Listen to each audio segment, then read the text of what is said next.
नमस्कार साथियों, आज मैं आप सभी के समक्ष भारत के एक महान संत बाबा नीम करौली जी की कहानी लेकर प्रस्तुत हुआ हूं। दोस्तों, इस वीडियो में हम बाबा नीम करौली जी के जन्म व समाधि से जुड़ी जानकारी, बाबा का जीवन परिचय, बाबा के द्वारा दिए गए मंत्र, बाबा द्वारा जन कल्याण हेतु दी गई महत्वपूर्ण शिक्षाएं और उनके जीवन से जुड़ी कुछ प्रमुख घटनाओं को जानने का प्रयास करेंगे। जैसे एक बार यात्रा के दौरान बाबा ने ट्रेन रोक दी थी। इसके उपरांत वहां उनके कहे अनुसार स्टेशन का निर्माण कराया गया। बाबा से जुड़ी दूसरी घटना, जब कुएं का खारा पानी चमत्कारिक रूप से हुआ मीठा। बाबा से जुड़ी तीसरी घटना, जब एक बार कैंची धाम में भंडारे के दौरान पानी घी में परिवर्तित हो गया। और तीसरी सत्य घटना बाबा के बुलेट प्रूफ कंबल की कहानी से संबंधित है। तो आइए दोस्तों, बिना किसी देरी के कहानी की शुरुआत करते हैं। नीम करौली बाबा भारत के महानतम संतों में शुमार होते हैं।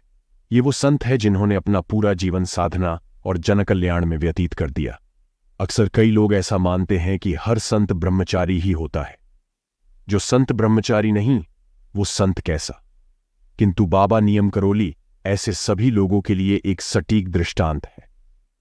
बाबा का जन्म सन 1900 में उत्तर प्रदेश राज्य के गांव अकबरपुर में ब्राह्मण परिवार में दुर्गा प्रसाद जी के यहां हुआ था। अकबरपुर गांव फिरोजाबाद जिले में पड़ता है। महाराज जी का असली नाम लक्ष्मण नारायण शर्मा था, जिन्हें हनुमान जी का दूसरा रूप माना जाता है। बाबा की शिक्षा दीक्षा गांव अकबरपुर में ही हुई थी। 11 वर्ष की उम्र में ही बाबा जी के माता पिता ने उन्हें शादी के बंधन में बांध दिया था। लेकिन बाबा जी का मन सांसारिक भोग विलास में नहीं लगा और उन्होंने घर को त्याग दिया और एक साधु बन गए। लेकिन बाद में पिताजी के कहने पर वापस घर आ गए और 2 बेटा और 1 बेटी के पिता बने। बाबा नीम करौली के भक्त बाबा को महाराज जी कहकर संबोधित किया करते हैं। आज भी भारत में ही नहीं, बल्कि विश्व के अनेकों देशों में बाबा के अनेकों भक्त हैं। अमेरिका जैसे शक्तिशाली देश से बहुत से बड़े बड़े पद में अशीर्ण लोग बाबा को गुरु मानते हैं। बाबा ने गृहस्थ जीवन में रहते हुए भी अपनी संत की गरिमा को बरकरार रखा और अपने जन कल्याण के काज से श्रेष्ठ संतों में अपना नाम दर्ज करवाया। संत बाबा नीम करौली को लोग कई नामों से संबोधित करते हैं और चमत्कारी बाबा उनमें से एक है। बाबा ने अपने जीवन काल में अनेकों चमत्कार किए हैं, जिसके चलते उन्होंने अपने भक्तों के हृदय में एक विशिष्ट स्थान प्राप्त किया है। नीम करौली बाबा ने अपने पूरे जीवन काल में भारतवर्ष में कुल 12 मंदिरों की स्थापना की थी। उनके स्वर्गस्थ होने के बाद उनके भक्तों ने और 9 मंदिरों की स्थापना की थी। इन सभी मंदिरों में मुख्य रूप से भगवान हनुमान जी की मूर्ति की स्थापना की गई है। बाबा अपने चमत्कारों के लिए पूरे विश्व में प्रसिद्ध थे। उन्हें सभी एक चमत्कारी पुरुष मानते थे।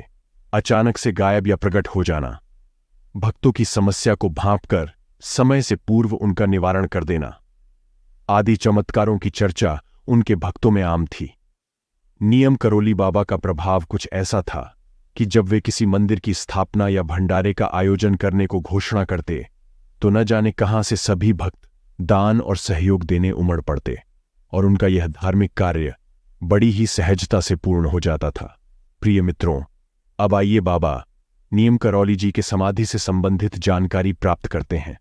बाबा नीम करौली जी ने अपना संपूर्ण जीवन अध्यात्म की तृप्ति प्राप्त करने में व्यतीत कर दिया। उनकी मृत्यु भी कुछ ऐसे संजोग में हुई मानो जैसे उन्हें पता हो कि अब उनका समाधि लेने का समय आ गया है। एक समय की बात है जब नीम करौली बाबा अपनी छाती में हो रहे दर्द की जांच करवाने आगरा आए हुए थे। वापसी में कैंची धाम लौटते वक्त ट्रेन में उनको दिल का दौरा पड़ा और उसी के चलते उनके साथ आए हुए उनके सेवकों ने उन्हें पास ही में वृंदावन के एक अस्पताल में भर्ती करवाया। जब डॉक्टर ने उनकी जांच करने के पश्चात बताया कि वे डायबिटिक कोमा में चले गए हैं, लेकिन उनकी धड़कनें सही से चल रही थीं। डॉक्टर ने उन्हें ऑक्सीजन मास्क पर रखा हुआ था। सभी भक्तगण उनकी सेहत को मंगल कामना करते हुए बाहर डेरा लगाए हुए थे कि रात को तकरीबन 1 बजे के आसपास बाबा ने खुद अपना ऑक्सीजन मास्क अपने हाथों से हटाया और कहा, यह सब व्यर्थ है। और बाबा ने गंगा जल मांगा। वहां गंगा जल उपलब्ध न होने की वजह से उन्हें सामान्य जल दिया गया और वो बोले, ओम जय जगदीश हरे। उनके स्वर अब धीमे हो चुके थे और धीरे धीरे उनके चेहरे से दर्द के भाव जा चुके थे और वो समाधि में लीन हो गए। तत्पश्चात 11 सितंबर 1973 को रात के तकरीबन 1:15 पर 73 वर्ष की उम्र में उन्होंने अंतिम सांस ली। डॉक्टर ने उन्हें मृत घोषित कर दिया। बाबा की दिव्य ऊर्जा आज भी उनकी तपोभूमि पर भक्तों को महसूस होती है और आज भी लोगों के जीवन को सही दिशा देने का कार्य कर रही है, चाहे वह जीवन किसी आम व्यक्ति का हो या फिर किसी खास व्यक्ति का।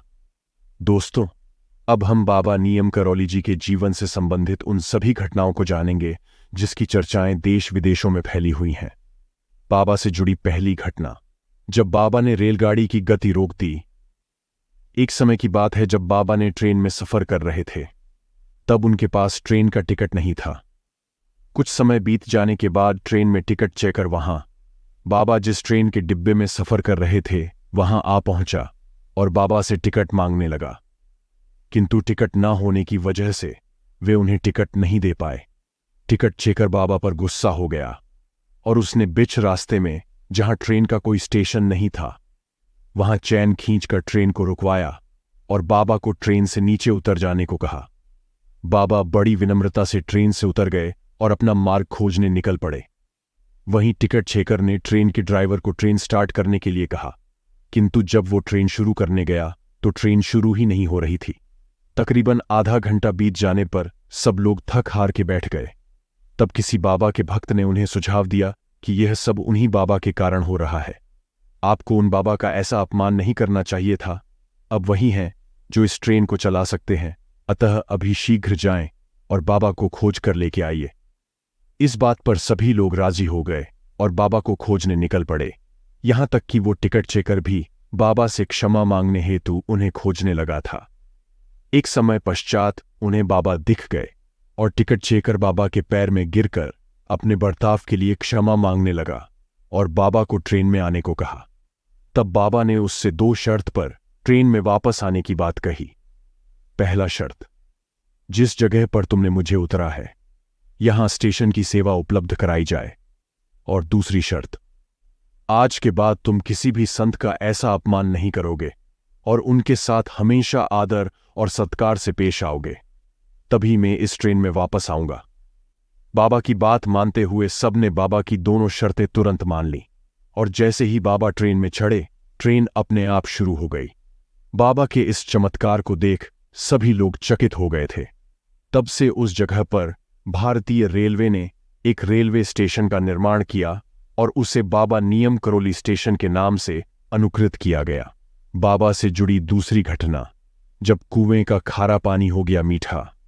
एक समय की बात है जब नीम करौली बाबा की जन्मस्थली फर्रुखाबाद में उनके घर के पास एक कुआं हुआ करता था।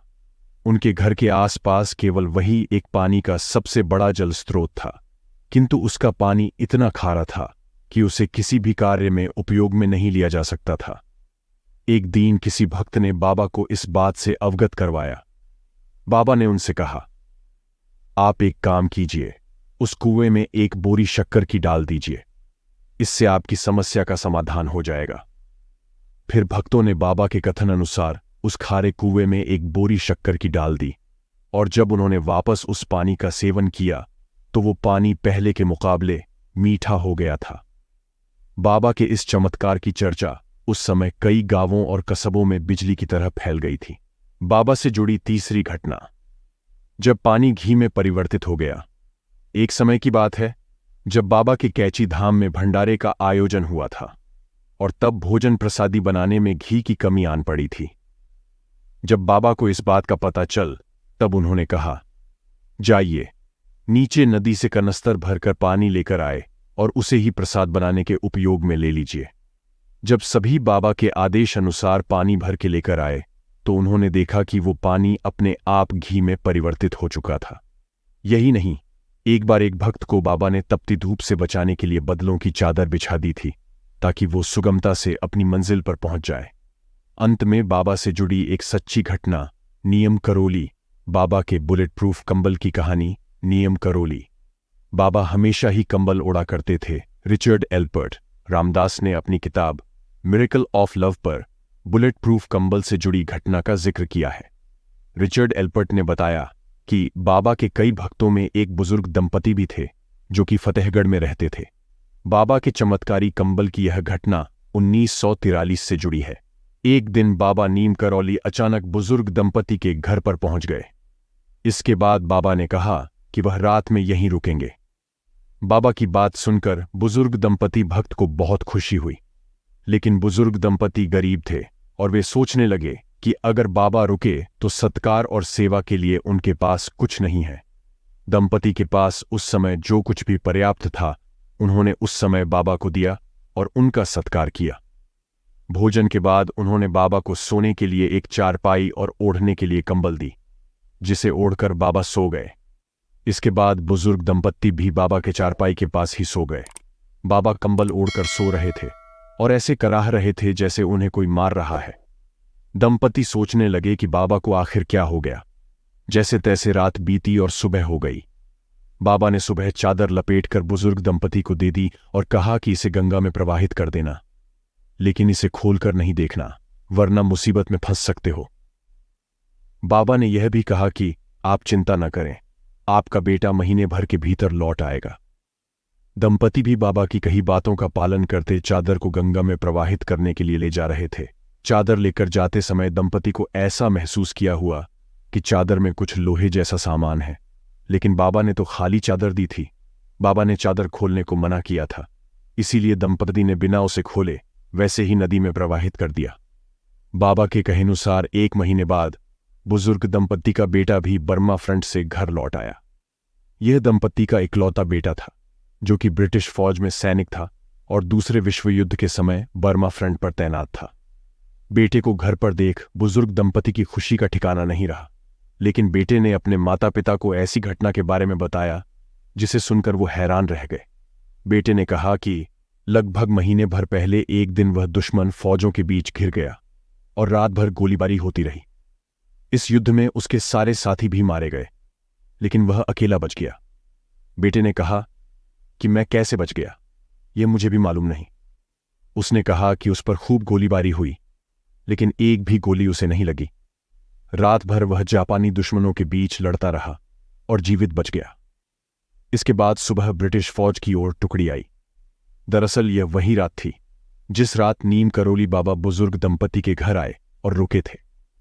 बुजुर्ग दंपति की आंखें भर आईं कि उनका बेटा सकुशल घर वापस आ गया। साथ ही दंपति बाबा के चमत्कार को भी समझ गए थे।